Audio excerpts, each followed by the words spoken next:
ஸ்வேதா, நீ மாவீரன் தான். உன்னை இப்படியே உயிரோடு விட்டால் நீ கௌரவ சேனையை அடித்தாலும் அடித்து விடுவாய்.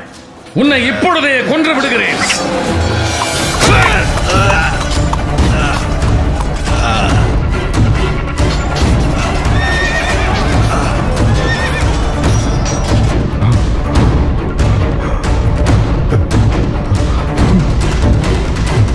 சஞ்சயா, உத்திரன் ஸ்வேதன் மரணத்திற்கு பின் பாண்டவர் படைகள் கொதித்தெழுந்திருக்குமே.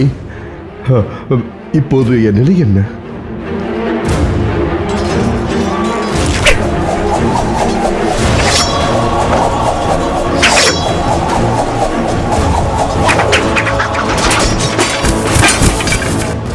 உண்மைதான் அரசே, பாண்டவ படைகள் சீறியது உண்மை.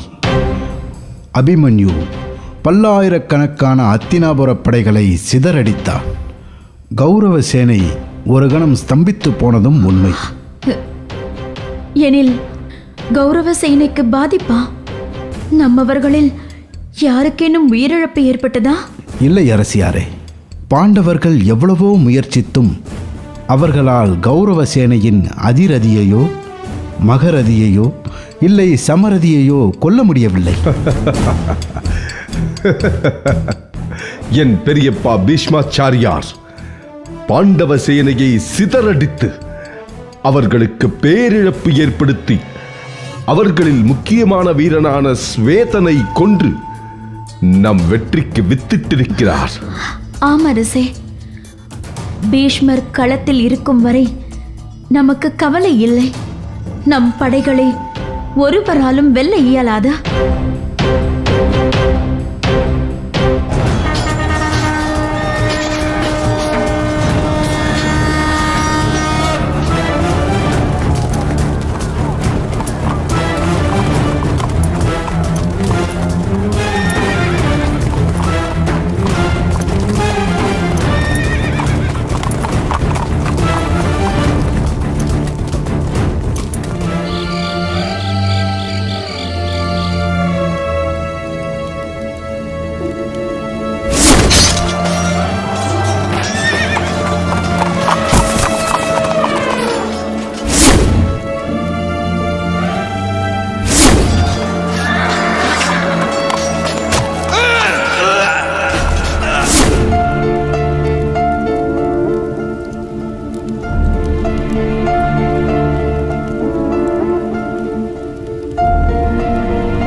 என்ன செய்வேன்? என் செல்வங்களே, என் கண்மணிகளே,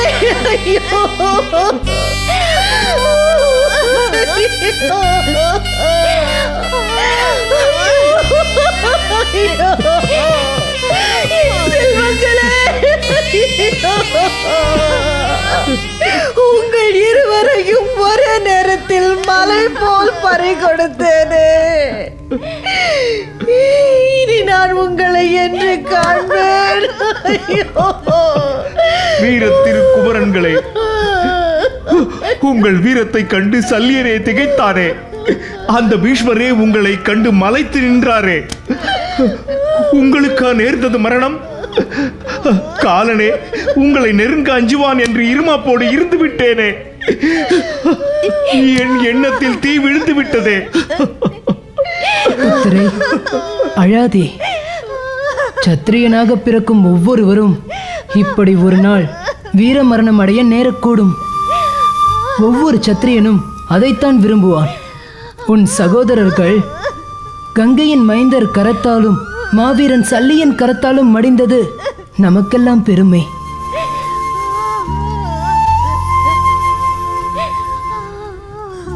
உத்தரை, நீ வீர பெண் அல்லவா? நீ அல்லவா உன் தாய்க்கும் தந்தைக்கும் ஆறுதல் கூற வேண்டும். நீயே இப்படி கண்ணீர் விட்டு கதறி அழுதால் அவர்கள் துன்பம் இரட்டிப்பாகாதா? கிருஷ்ணா, இந்த கொடுமையை காண சகிக்கவில்லையே. முதல் நாள் யுத்தமே இப்பெரும் தோல்வியில் முடிந்துள்ளதே. யுத்தம் என்றால் அதில் தோல்வியும் வெற்றியும் இரண்டர கலந்தே இருக்கும். யுத்தத்தின் கடைசி கணம் வரை யாருக்கு வெற்றி என்பதை அறுதியிட்டு கூற இயலாத திரௌபதி. பாண்டவர்களுக்கு வெற்றியை ஈட்டித் தருவேன் என்று மார்தட்டி வீர சபதம் பூண்டார்களே என் புத்திரர்கள். இப்போது அவர்களின் முதல் தோல்விக்கு என் புத்திரர்களே காரணமாகிவிட்டார்களே. ஏற்பட்டது தோல்வி என்பதை எதனைக் கொண்டு முடிவுக்கு வந்தீர்கள்? இவர்களின் மரணமே பாண்டவர்களின் வெற்றியின் தொடக்கமாக இருக்கலாம் அல்லவா? ஆகவே துயரத்தை கைவிடுங்கள். ஆயிரம் ஆறுதல் கூறினாலும் துயரத்தால் நெஞ்சு வெடிக்கிறதே. இங்கே கண்ணீர் பெருக்கெடுத்து ஓடுகிறது. உங்களின் கண்ணீர் அநீதிக்கு எதிரான போருக்கு தடையாக அமையலாம். இங்கே மாவீரர்களாக மரணித்து கிடக்கும் இவர்களின் மரணம் அற்பமானதல்ல, அதி அற்புதமானது.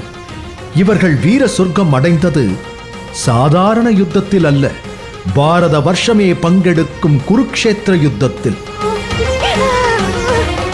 இந்த வையகம் உள்ளவரை உத்திரனின் பெயரும் ஸ்வேதனின் பெயரும் நிலைபெற்று நிற்கும். குருக்ஷேத்திர முதல் நாள் யுத்தத்தில் பீஷ்மரின் திருக்கரத்தாலும் சல்லியனின் சக்தி ஆயுதத்தாலும் வீர சொர்க்கம் அடைந்தார்கள். கிருஷ்ணா, நீ கூறுவதெல்லாம் உண்மைதான். ஆனால் எங்களின் துயரம் தாங்க உண்ணாததாக இருக்கிறதே. விராட மன்னரே, நீங்கள் காண்பது உங்கள் புத்திரர்களின் சரீரத்தின் மரணத்தை, ஆன்மாவின் மரணத்தை அல்ல. மேலும் இப்போது இங்கே மாண்டது உங்கள் புத்திரர்கள் இல்லை. முன்பொரு காலத்தில் யாருடைய புத்திரர்களோ இனி வரும் காலத்தில் யாருடைய புத்திரர்களாக பிறப்பார்களோ யார் அறிவார்? இடையில் உம்மிடையே வந்து இளைப்பாறிச் சென்றது இவர்களின் ஆன்மா. அதன் பயணம் மீண்டும் தொடங்கியது. காலம் கடக்கிறது. இறுதிச் சடங்குக்கு ஏற்பாடு செய்யுங்கள்.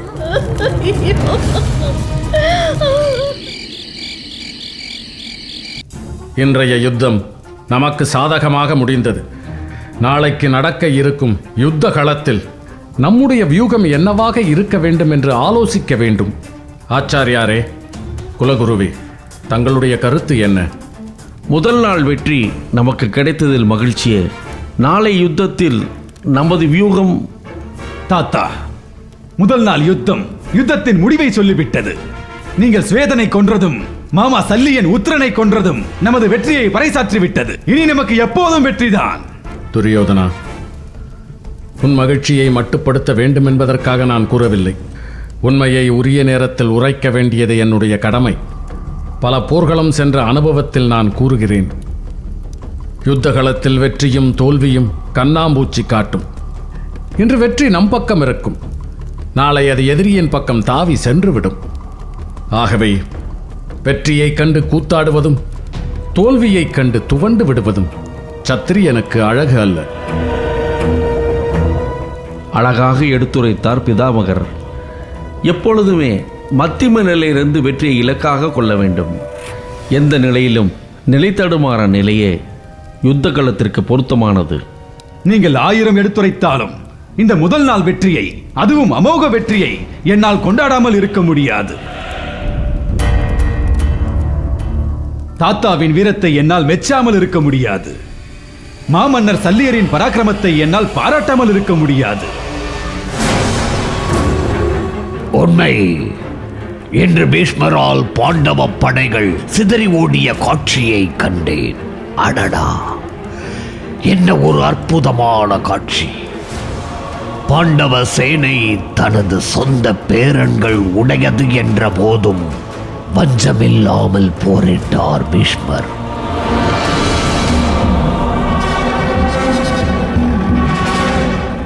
சகுனி, வஞ்சம் என்பது எங்கள் பரம்பரையிலேயே கிடையாது.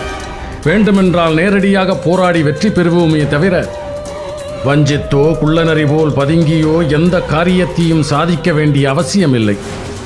தாத்தா, தங்களை சிம்மம் என்று சொல்லி கேள்விப்பட்டிருக்கிறேன். தாங்கள் சிங்கமாக உருமாறி போர்க்களத்தில் சுழன்றாடியதை இன்றுதான் கண்டேன். அதை காணும் பேரு நான் பெற்ற அதிர்ஷ்டம்தான். தாத்தா, உங்களை எப்படி பாராட்டுவது? உங்களால் பாண்டவர்களின் படை 4 திசையிலும் சிதறி ஓடியது. அடடா அடடா, என்ன வீரம், என்ன வீரம்! உங்களுக்கு நிகர் நீங்கள்தான்.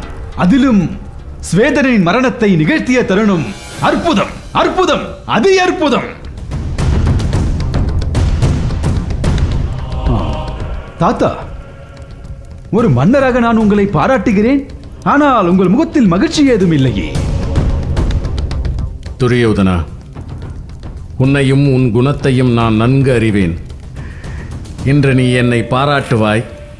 நாளை உனக்கு ஆக வேண்டிய காரியம் ஆகவில்லை என்றால் உன் வாயில் வந்தபடியெல்லாம் என்னை தூற்றுவாய்.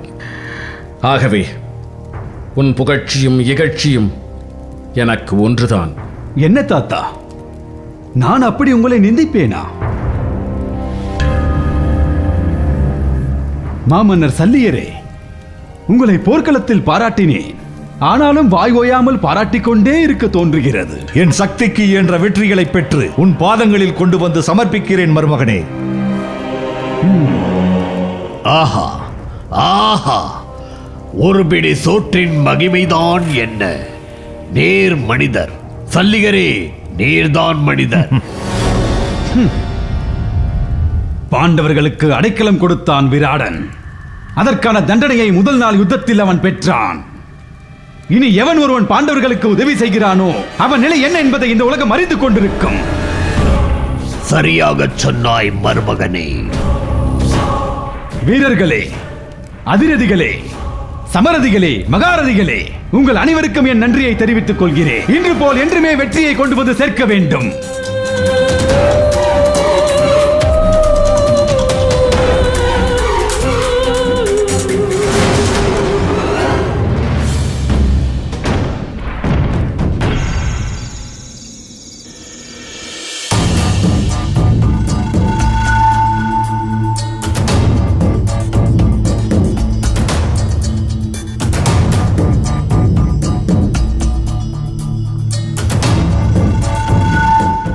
அரசே, அரசே, யுத்தம் மூண்டது முதல் ஒருவேளை ஆகாரம் கூட நீங்கள் எடுத்துக்கொள்ளவில்லை.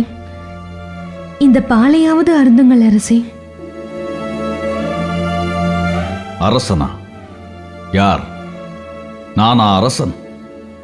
சத்திரிய குலமே குருட்சேத்திரத்தில் யுத்தம் செய்து கொண்டிருக்க, பெண்டிரை போலே இங்கே அரண்மனைக்குள்ளே பதுங்கி கிடக்கும் நானா அரசன்? இனி அப்படி அழைக்காதே. கேட்கவே எனது காதுகள் கூசுகின்றன. அரசே, அப்படி கூறாதீர்கள். மண்ணுக்குள் புதைந்திருக்கும் வைரம் ஒளிராமல் இருக்கலாம். ஆனால் அது வைரம் என்பது இல்லை என்று ஆகுமா? அது மண்ணை விட்டு வெளிவரும்போது மிளிரத்தான் செய்யும். தந்தையே, ஏன் இந்த கவலை? நீர் யுத்த களத்திற்கு செல்லவில்லை என்றால் உங்கள் வீரம் பொய்யாகி விடுமா? அரசருக்கு வணக்கம். யுத்த களத்திலிருந்து செய்தி ஒன்று கொண்டு வந்திருக்கிறேன். என்ன செய்தி? சீக்கிரம் சொல். என் நண்பன் துரியோதனனுக்கு வெற்றிதானே? அபாரமான வெற்றி. முதல் நாள் யுத்த களத்தில் கௌரவ சேனைக்கே முழுமையான வெற்றி. பாண்டவர்களுக்கு படுதோல்வி. அப்படியா? யார் யாரை வீழ்த்தியது? மாமன்னர் சல்லியன் விராட இளவரசர் உத்தரனையும் பிதாமகர் பீஷ்மாச்சாரியார் ஸ்வேதனையும் கொன்றார்கள். பிதாமகரின் தாக்குதலை தாங்க முடியாமல் பாண்டவ சேனை 4 திசையிலும் சிதறி ஓடியது.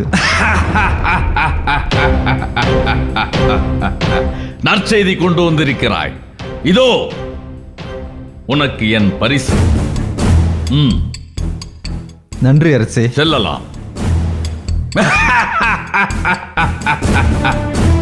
என் நண்பன் துரியோதனனுக்கே வெற்றி. ஆனால் இந்த வெற்றியை நான் அவன் அருகில் இருந்து கொண்டாட முடியவில்லையே. இந்த வெற்றிக்கு நான் காரணமாக இருக்க முடியவில்லையே.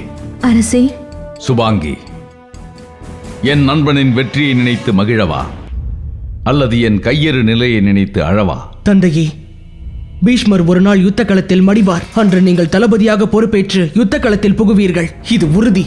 அப்படி சொல்லாதே. இனியொரு முறை அப்படி சொல்லாதே.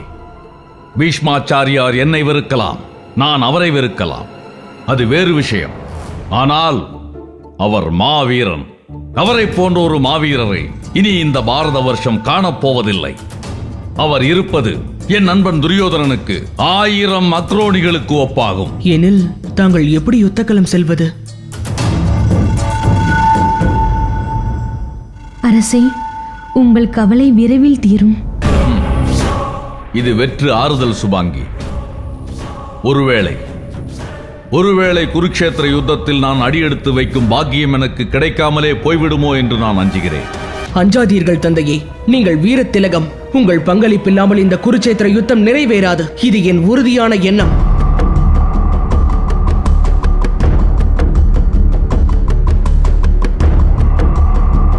விருசசேனா,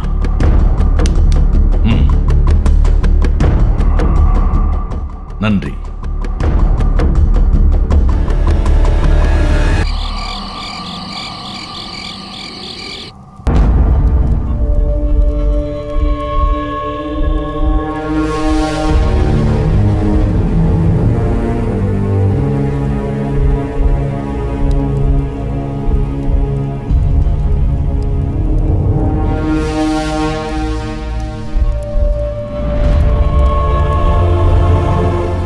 கிருஷ்ணா, முதல் நாளே இத்தனை பெரும் சேதமா? நீ என்ன நினைத்தாய் திரௌபதி? முதல் நாளே உன் கணவன் பீமன் துச்சாதனனின் நெஞ்சை பிளப்பான். அந்த குருதியை அள்ளி உன் கூந்தலில் பூசி இன்றே உன் சபதத்தை நிறைவேற்றி விடலாம் என்று கனவு கொண்டிருந்தாயா? கிருஷ்ணா, யுத்தம் என்றால் என்ன நினைத்தாய்? இன்னும் என்னென்ன நடக்குமோ யார் கண்டார்?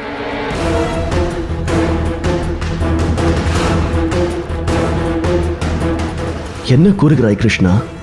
நம்மால் வெற்றி பெற முடியாதா? அப்படி யார் சொன்னது? யுத்தம் உருளும் பகடைக்காய்களைப் போன்றது.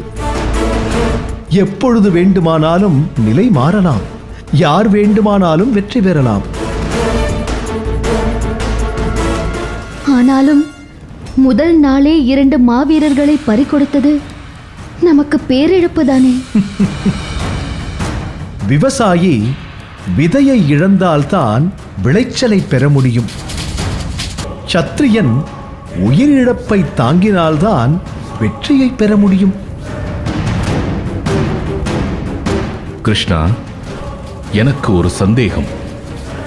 உன் சந்தேகம் என்ன? கேள் தர்மா. இந்த யுத்தத்தை தொடங்கியதே தவறோ? இது காலம் கடந்த காலாவதியான சந்தேகம். இதை இப்போது கேட்கலாமா? எனக்கு பெரும் குழப்பமாக இருக்கிறது. என்ன குழப்பம் உனக்கு? நம்மிடம் கௌரவ சேனைக்கு இணையான பலம் இல்லையோ என்ற குழப்பம். இதில் குழப்பமே தேவையில்லை. நம் பலத்தையும் கௌரவ சேனையின் பலத்தையும் சீர்தூக்கி பார்த்தால் நாம் அவர்களை விட பலம் குறைந்தவர்கள் என்பதில் ஐயமில்லை.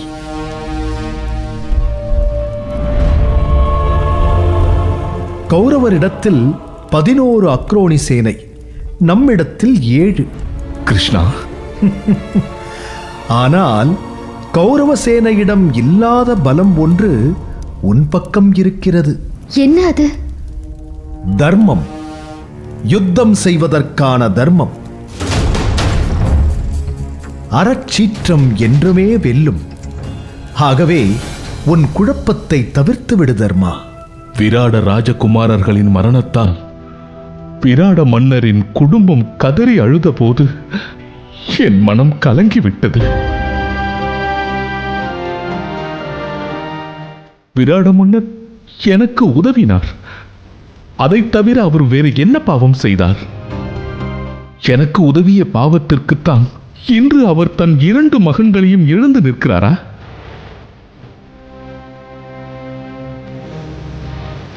நான் அரியணை ஏற வேண்டும் என்பதற்காக இத்தனை அழிவா? இத்தனை உயிர் பலியா? இன்னும் யுத்தம் தொடங்கவே இல்லை. அதற்குள் நீ இப்படி கலங்கினால் எப்படி தர்மா? தர்மா, உன்னை மையப்படுத்தி நீ சிந்திப்பதாலேயே உனக்கு இத்தனை கலக்கம். இந்த யுத்தம் நீ அரியணை ஏற வேண்டும் என்பதற்காக அல்ல, இந்த மண்ணில் தர்மத்தை நிலைநாட்ட வேண்டும் என்பதற்காக. இன்று இந்த யுத்தம் நிகழவில்லை என்றால் என்ன நடக்கும் தெரியுமா தர்மா? என்ன நடக்கும்? இந்த பாரத வருஷத்தில் பெண்ணின் துயிலை அவையில் உரிப்பது தர்மமாகிவிடும். அப்படியொரு தர்மம் இந்த மண்ணில் நிலை பெற வேண்டும் என்று விரும்புகிறாயா தர்மா? நான் தர்மத்தை வாழ்வாக கொண்டவன். நான் எப்படி அப்படி நினைப்பேன்? எனில் சோர்வினை தவிர்த்து யுத்தத்தை எதிர்கொள்ள ஆயத்தமாகு. இன்று நடந்தது சிறு துளி, பெரும் கடலே பொங்கும் அளவிற்கு யுத்த பிரளயம் வெடிக்கலாம். அப்போது நீ நிச்சலமான மனதோடு நிலை பெற்றிருக்க வேண்டும். தர்மம் உன்னால் இந்த மண்ணில் நிலை பெறப் போகிறது தர்மா. புரிகிறது கிருஷ்ணா, இப்போது நன்றாக புரிகிறது. உன் சொற்களை மனதில் நிறுத்துகிறேன். நாளைய யுத்தத்திற்கு ஆயத்தமாகுங்கள். திருஷ்டத்யுமனா, நாளைய வெற்றி நமக்கே உரித்தாக வேண்டும். அதற்கேற்ற வகையில் வியூகத்தை வடிவமை. உத்தரவரசே.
இரண்டாம் நாள் யுத்தம் தொடங்கியது. பீஷ்மர் சங்கெடுத்து முழங்க குருஷேத்திர யுத்த களமே அதிர்ந்தது. முதல் நாள் படுதோல்வியை கண்டதால் பாண்டவ படையின் சேனாதிபதி திருஷ்டத்யுமன் கிரஞ்ச வியூகம் அமைத்திருக்கிறார்.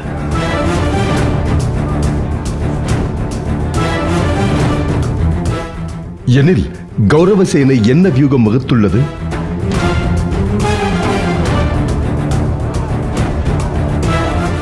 பீஷ்மாச்சாரியார் என்ன நினைத்தாரோ தெரியவில்லை.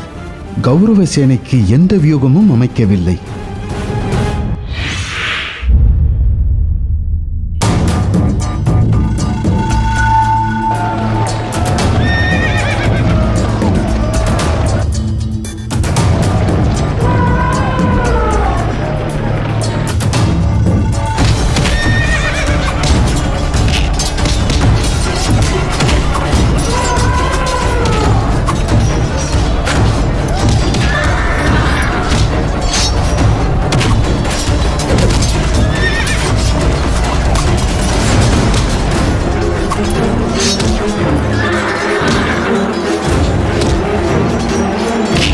ஆனால் பீஷ்மாச்சாரியார் மிக எளிதாக கிரஞ்ச வியூகத்தை உடைத்து அதனுள் நுழைந்து விட்டார்.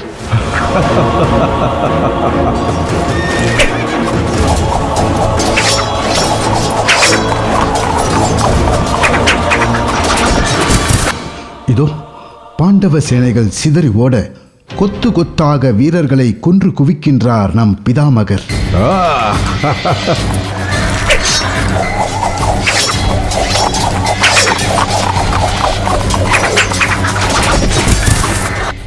அதே நேரம் புயலின் வேகத்தில் உள்ளே நுழைகின்றார் இளவரசர் அர்ஜுனன்.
அர்ஜுனனுக்கும் பீஷ்மாச்சாரியாருக்கும் யுத்தம் கடுமையாக நடக்கின்றது. ஆனால் அந்த யுத்தம் முடிவடையாமல் தொடர்கிறது. அதே நேரம் வேறொரு பகுதியில் திருஷ்டத்யுமனுக்கும் துரோணருக்கும் பயங்கரமாக யுத்தம் நடக்கிறது.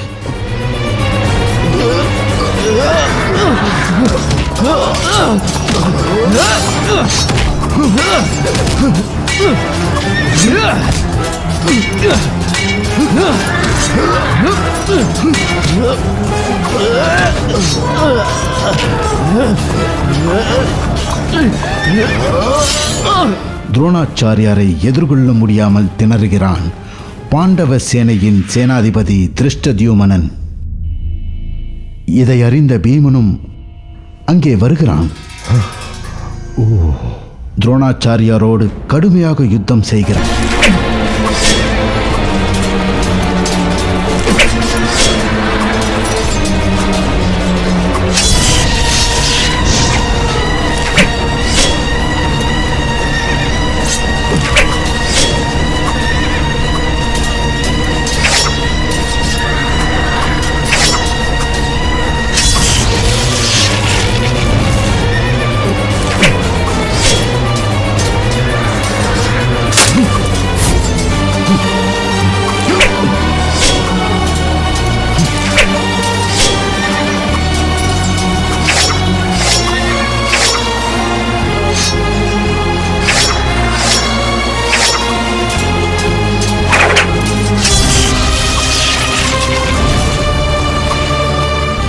இதை கவனித்துவிட்ட துரியோதனன் பீமனோடு வந்து மோதுகிறான்.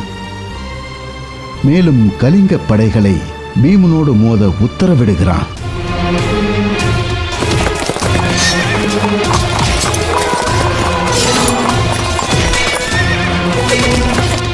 ஆனால் சற்றும் சளைக்காமல் கலிங்க படைகளோடு யுத்தம் செய்து அப்படைகளை தெரித்தோட வைக்கிறான் பீமன். எனவே கலிங்கப்படையை காக்க நினைத்தார் பீஷ்மாச்சாரியார். ஆனால் அபிமன்யுவும் சாத்தியாகியும் அவரை எதிர்கொண்டு தாக்கத் துவங்கினர்.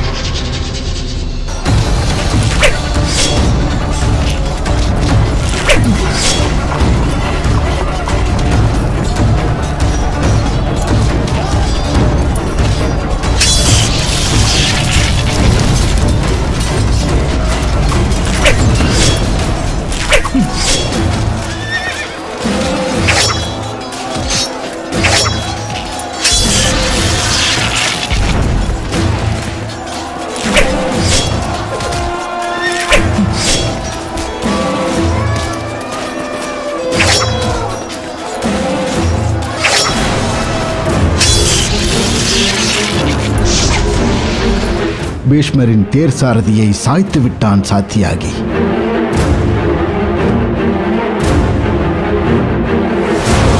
பீஷ்மாச்சாரியாரின் தேர் தறிகட்டு ஓடுகிறது. தன்னை எதிர்த்து போரிட்ட பீஷ்மாச்சாரியார் வேறு பக்கம் சென்று விட்டதால் அர்ஜுனன் கௌரவ சேனைக்குள் புகுந்து பேரழிவை உண்டு செய்கிறான்.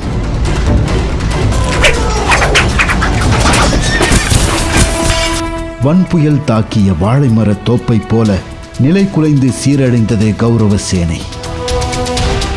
ஆனாலும் கௌரவ சேனை மனம் தளராமல் போரிட்டுக் கொண்டே இருக்கிறது.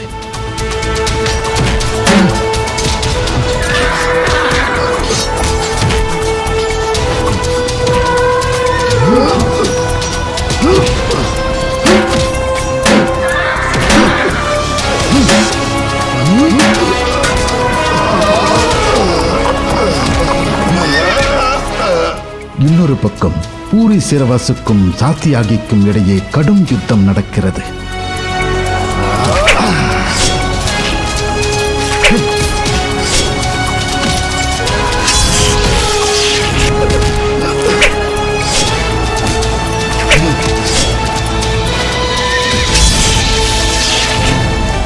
இளவரசர் துச்சாதனன் சத்யஜித்தோடு யுத்தம் செய்து கொண்டிருக்கிறார்.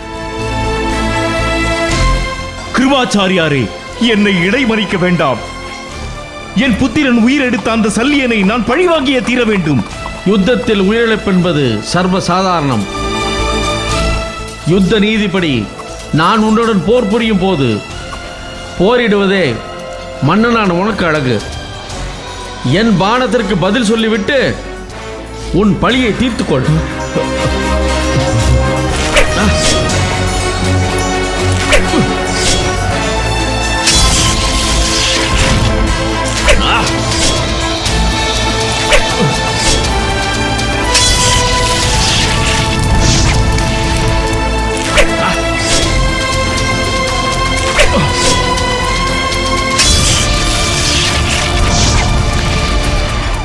இன்னொரு திசையில் இளவரசர் விகர்ணன் துருபதனோடு போரிட்டுக் கொண்டிருக்கிறார். இளவரசர் துரியோதனனின் மகன் லக்குமணன் உப பாண்டவர்களோடு போரிட்டுக் கொண்டிருக்கிறார். யுத்தம் கடுமையாக நடந்தாலும் நம் சேனைக்கு பாதிப்பில்லையே. அப்படி சொல்ல முடியாது அரசே. பீமன் கலிங்கப்படையை நாசம் செய்து விட்டான்.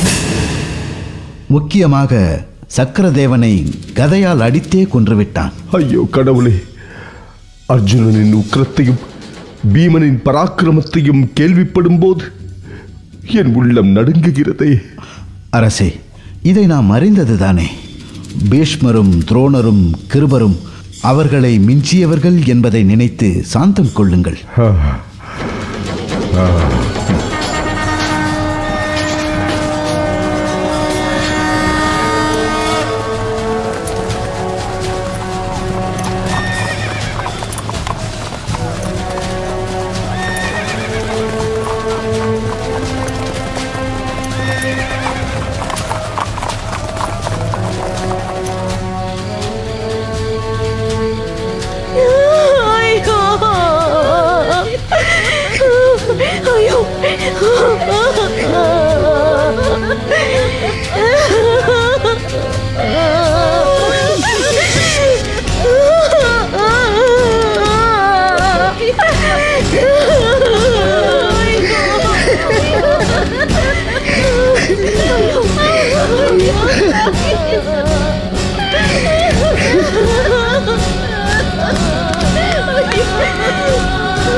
தர்மா,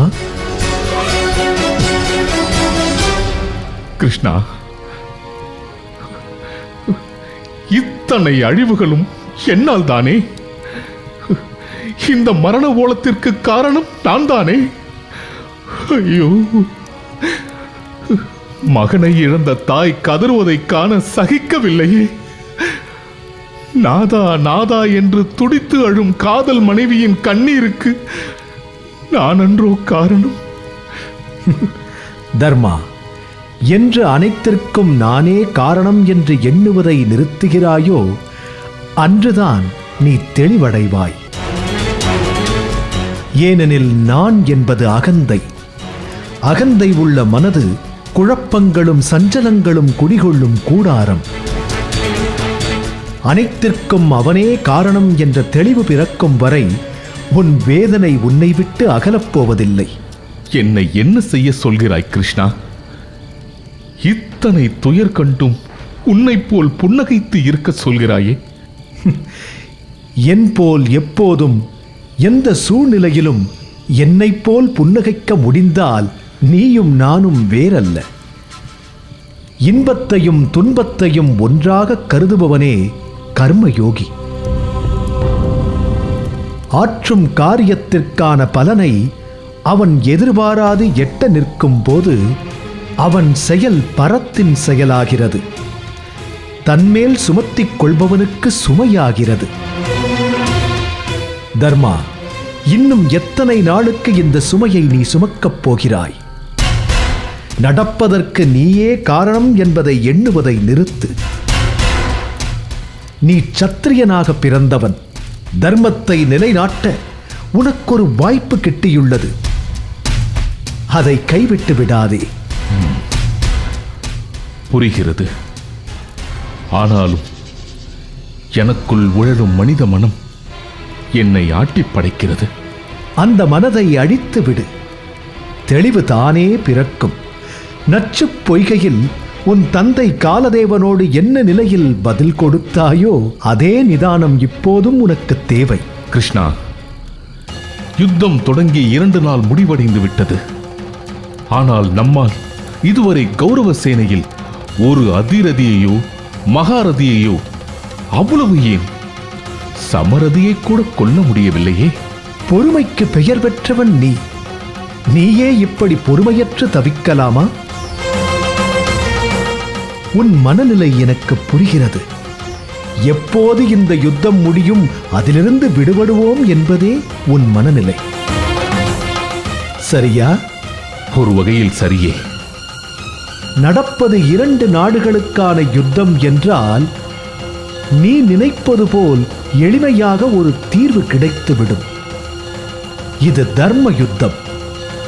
முடிவை அறிய நீ பொறுமையோடு காத்திருக்கத்தான் வேண்டும்.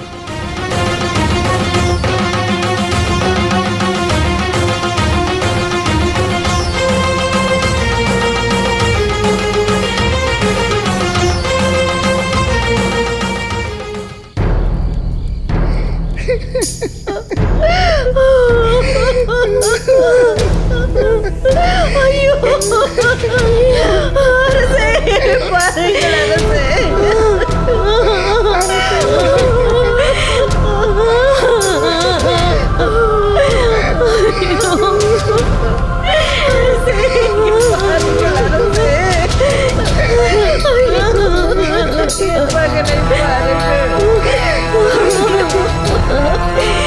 அரசே, என் கணவரின் நிலையை பாருங்கள், பாருங்கள் அரசே. உயிர் பிழைப்பாரா என்றே தெரியவில்லை.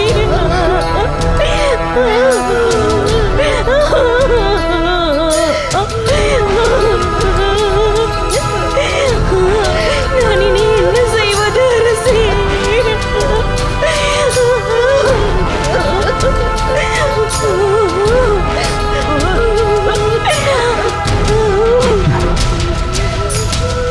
குருஷேத்திர யுத்தத்தில் வீர மரணமடைந்த அனைவரும் வீர சொர்க்கத்தை அடைந்தவர்கள்.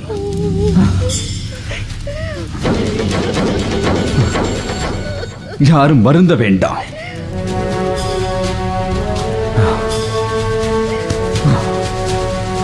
உயிரிழந்த குடும்பங்கள் அனைத்தையும் அத்தினாபுர அரசு பொறுப்பேற்று அவர்களுக்கு தகுந்த உதவியை செய்யும். அந்த குடும்பத்தை சேர்ந்தவர்களுக்கு அரசு பதவியையும் வழங்கப்படும்.